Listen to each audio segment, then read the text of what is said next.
বুলডগের মালিকের নাম হচ্ছে বুইত্তা কলার মা। আর তিনার মাথায় অনেক রাগ হয়ে গেছে, আর যার কারণে টম অ্যান্ড জেরি ও বুলডগের যত খাবার ছিল সব খাবার বস্তায় ভরে বাহিরে ফেলে দিচ্ছিল।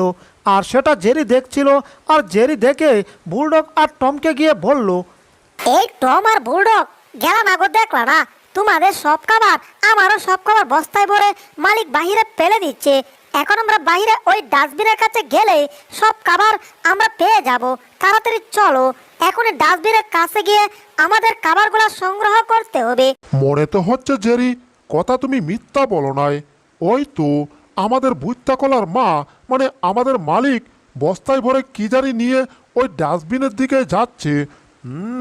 কোন ডাস্টবিনে ফেলছে সেটা ভালো করে দেখতে হবে। সব খাবার ডাস্টবিনে ফেলে দিয়েছি, এদেরকে আমি একটা খাবারও খেতে দেব না, কারণ আমার মাথা গরম হইয়া 49 হইয়া গেছে। এই তো এই ডাস্টবিনটাতে সব খাবার ম্যাডাম পেলে গেছে। হাই হাই, এই তো ডাস্টবিনে গাড়ি আইসা সব খাবার নিয়ে যাইতাছে। ওরে বুইত্তা কলার মা, জামাই বউ ঝগড়া কইরা আমাদের খাবার দিয়া দিছে, তাই আমি এখন গাড়ির পিছনে কামড় দিয়া ধরছি।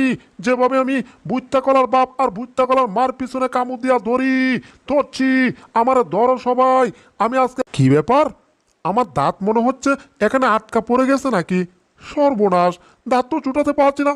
ও এটা কি হলো, আমার দাঁত কোথায় গেল? ওরে বিনাশটা হয়েছে রে, আমার দাঁত তো গাড়ির পিছনে রয়ে গেছে। আমি তো ভুলেই গেছিলাম এটা মানুষের পাচা না রে বাবা, এটা গাড়ির পাচা, লোহা। আর লোহাতে কামড় দিয়া দাঁত তো একটাও রাখতে পারলাম না। কার বুদ্ধিতে কামড়া হয়েছে? এই বিলাইয়ের বাচ্চা টম, কেডাই আমারে বুদ্ধি দিছিলি যে এই খাবারের পিছনে ছুটার জন্য? তাড়াতাড়ি কইতাছি। সর্বনাশ, বুদ্ধি তো আমি দিছিলাম রে বাবা। ধীরে ধীরে কেটে পড়ি, কুকুরের মাথা গরম, কামড়ায় পাতা পাতা করে দিব আমারে। আজকে আমি টম তোর হাত কামড়িয়ে পাতা পাতা করে দেব। কি ব্যাপার, কামড় দিয়ে তো কিছু হচ্ছে না, আর হবে কি করে, কারণ বুলডগে তো দাঁত নাই। আরে বাবা, কামড়াও কামড়াও বাচ্চা দন, কোনো লাভ হবে না, বুঝতে পারছো? তুমি তাকো, আমি যাই গে। হ্যাঁ কিরে, কামড় দিয়ে তো কিছু হচ্ছে না, সমস্যা কি? পা আছে না? ঢুং, পা দিয়ে তোকে এবার আমি ফুটবল খেলবো। ওরে বুলডগ আমার পাছায় লাত্তি দিয়ে আকাশে তুললা দিল রে। ও কালি নাম মেলই জেরি, তোর কারণে আজকে আমার এই অবস্থা, তোর খবর আছে রে। কি ব্যাপার, টম বুলডোকে দৌড়াচ্ছে? তুকু না মানে বুলডোক তো আমি, জেরিকে দৌড়াচ্ছে। ওই টমের বাচ্চা, তুই দাঁড়া কইতাছি। আরে দাঁড়াদুড়ি পরে হইব, আগে জেরিকে ধরতে হইব। ধরছি জেরিকে। আমিও তো তোকে ধরছি, তোকে গলা টিপ্পা একেবারে মায়েরালামো। তোরে কইছি দাঁড়াইতে, না দাঁড়ায় তুই আমার বন্ধু জেরিরে দৌড়াইতেছোস। আজকে তো তোকে আমি ফুটবল বানাবো, এরপর ফুটবল বানিয়ে তোকে চক্রার মতো পেঁচিয়ে পেঁচিয়ে এরপর তোকে দিয়ে একটা 6 ছক্কা করবো। না, তোকে আমি গোল দেব, গোল। কার গোল জানিস? রোনালদোর গোল। কতদিন ধরে শখ একটা গোল দেওয়ার, আজকে সেই শখটা পূরণ হবে। ঠিক আছে, হা হা হা হা, শখ দরকার নাই, পরে দেখি। কিরে, আজকে তো 37 তারিখ। ও কি সুন্দর কেকের গ্রান আসছে রে বাবা। 36 তারিখ আমার জন্মদিন, কিন্তু বাজার থেকে কেক আনি নাই, কারণ আমার কাছে কোনো টাকা নাই। টাকা ছাড়া কেক আনতে গেলে পাশায় আমার শর্ট দেবে, এই জন্য বাজারে যাই নাই। তবে ঘরের ভিতর থেকে যেহেতু গ্রান আসছে কেকের, তার মানে ঘরে আজকে কেক চুরি করা যাবে। তাড়াতাড়ি যাই, কেক চুরি করে মজা করে খাই। কিন্তু সমস্যা একটাই, চোরের 10 দিন, গৃহস্থের 1 দিন। একবার ধরাকালি খবর আছে, যাক একটুও ধরাকাই নাই। টিক মেরে কেকটা ঘর থেকে চুরি করে নিয়ে আসছি। আহা, কেকের কি গান রে বাবা। কেক একেবারে পুরাটাই খেয়ে ফেলি। মনে হচ্ছে সামিসটা খেয়ে ফেলতে, কিন্তু আমার বন্ধু জেরি আছে। জেরি বন্ধু, নাও তুমি এই প্লেটটা চেটে চেটে খাও। যদি টম আসে আমাকে একটা মিস কল দিও, আর রাইসা দেখবা টমের কি অবস্থা করি। বুলডগ তোমাকে 500 কেজি ধন্যবাদ, আগে খাইয়া লই, আর বাইকে ধন্যবাদ পরে দিমু। কি সুন্দর মজার ক্রিম রে, কেক থেকে পড়ছে ক্রিম, সেই ক্রিম খাচ্ছি আর ভীষণ মজা পাচ্ছি। ওরে পুষকে ইঁদুর, ওইদিকে বুলডগের হাতে আমারে খাওয়াইছস মায়ের, আর এইদিকে তুই খাবি কেকের ক্রিম। না রে, তোর এইবার দোষী, তুই এবার খাবি আমার হাতে মায়ের। কিন্তু বুলডগ আবার পড়ছে। হে রে টম, তুই আবার ধরছস আমার বন্ধু জেরি রে। এইবার তো বন্ধ করো আমি তোর ধম। তার আর দরকার নাই, আগে প্লেটটা দাও। কি ব্যাপার, প্লেট টান দেওয়ার সাথে সাথে বুলডগের পিঠ থেকে কি লম্বা গলা উঠে গেছে? বুলডগ, তোমার পিঠের লম্বা গলা উঠে গেছে, মানে পিঠের চুলগুলো উঠে গেছে। এই দেখো, এই হচ্ছে সেই চুল, তোমার পিঠের চুল। আরে দে তো দেখি, এগুলো আমার পিঠের চুল। আমার তো বিশ্বাসই হচ্ছে না। এই টম, না, আমি তো বৃদ্ধ হই নাই, তাহলে আমার পিঠের চুল এভাবে উঠে যাবে কেন? আমার বিশ্বাসই হচ্ছে না। আরে এগুলো তোমার পিঠের চুল, বিশ্বাস হচ্ছে না? এই দেখো তোমার শরীর থেকে চুলগুলা কিভাবে উঠে যাচ্ছে, এইবার তো তোমার বিশ্বাস হচ্ছে। আরে না, এভাবে আমার শরীর থেকে লোমগুলা উঠে যাচ্ছে কেন? আমি তো বৃদ্ধ হই নাই। এভাবে তো লোম উঠে যায় যারা বৃদ্ধ হয়ে যায়। তাহলে কি আমি বৃদ্ধ হয়ে গেছি? না, আমার বিশ্বাস হচ্ছে না। এই বয়সে আমি বৃদ্ধ না হয়ে গেলে আমার শরীর থেকে লোমগুলো উঠে যাচ্ছে কেন? আমার তো ভীষণ ভয় করছে। তাড়াতাড়ি গিয়ে আমার ক্যালেন্ডারগুলো দেখতে হবে। ওরে ক্যালেন্ডার, তুই কই? তাড়াতাড়ি আমার বয়সের হিসাবটা দে রে বাবা। 6 আর 5 যোগ 65। বুঝলাম না, 6 আর 5 একান্ন করলে তো 65 বছর হয়ে যায়। আমার এত বছর হয়ে গেছে। হায় হায় রে, আমি তো সত্যি সত্যি বৃদ্ধ হয়ে গেছি। তাহলে এইবার আমার বাচ্চার কি হবে গো? আমার বাচ্চাটারে কে দেখবে গো? কারণ আমি বৃদ্ধ হয়ে গেছি গো। এইবার আমার কি হবে গো? বুড়ো কি হিসাব যে করতেছে, আর এদিকে আমাকে গরু সুরের মতো বাত্তাছে। আরে 6 আর 5 মাত্র 11 হয়। কি হিসাব করে বুড়ো নিজের বৃদ্ধ প্রমাণ করলো, আমি কিছুই বুঝতেছি না। আর এইদিকে টম আমার অবস্থা নাজেহাল করে ছেড়ে দিচ্ছে রে বাবা। ওরে আমাকে যেভাবে ঘুরাচ্ছে, মনে হচ্ছে পৃথিবীটা ঘুরে যাচ্ছে। ও, এইভাবে ঘুরালে তো আমি বমি করে দিব। এই বুড়ো, তাড়াতাড়ি এদিকে আসো। আমি নাকি বৃদ্ধ হয়ে গেলাম গো? জেরি আবার ডাকতেছে নাকি? ও, জেরিকে আবার টম ধরছে। এরে, বুলডগ বুঝে ফেললো না তো সে যে বৃদ্ধ হয় নাই। এই বিলাইয়ের বাচ্চা টম, বাঁচতে চলে তুই জেরিকে চাইরা দে, নাইলে তোর খবর আছে। আমি আমো নাকি? হ্যাঁ, দাঁড়া, আইতাছি। কাম সারছে। ই আমি জেরিকে আদর করতেছি, জেরিকে তো মারি নাই। সর্বনাশ, এই যে জেরিকে চাইরা দিছি দেহ। বাপরে বাপ, কি করলো? ঘুষি দিল, কিন্তু ঘুষি আমার শরীরে লাগে নাই। তার মানে কি? ব্যাপারটা একটু অন্যরকম মনে হচ্ছে না? বুলডগ, আর একটা ঘুষিং দাও তো দেখি। এই যে মুখ পাইতে দিলাম, দাও আমাকে আর একটা ঘুষিং দাও। তাইলে তুই শেষ টম। ইয়াহু, ওড়ে গেছি রে। টম রে ঘুষিং দিয়ে তো হাতটা আমার ভাঙ্গা গেছে।